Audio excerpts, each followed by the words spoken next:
แค่คนแก่คนมา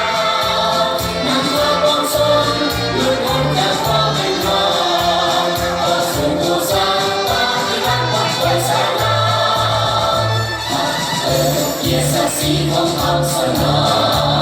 มนโตภาษาเกิดทูลสาเจ้านักที่ความหวังคือพลังของตัวสยามโอ้ยทุ่งสีหลุดเราเคียงข้างกับเราตลอดไปหลายสิบปีที่บนปล่อยประเทศสาว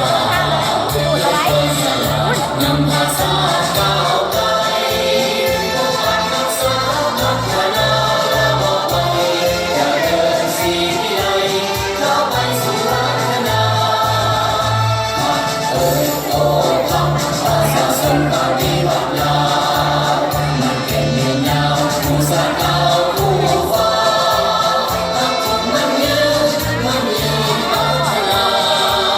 พักที่เดียวดายคือแสงไฟคือดวงใจของตัวสยาม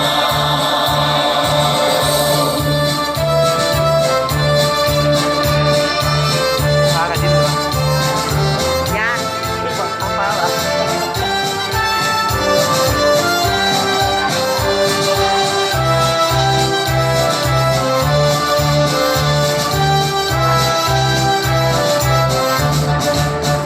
หลายสิบปีที่ผ่านมาในเข้มแข็งไอ้ทุ่งสีแดงเพ่งแก้วไฟปาฏิวาริย์นำพาความสร้างลุกพ้นจากความเป็นมาประสูติผู้สร้างปฏิวัติปลดปล่อยศาลาเกียรติศักดิ์ศรีของคำสนามนโตภาษาเกิดทูลสาเจ้า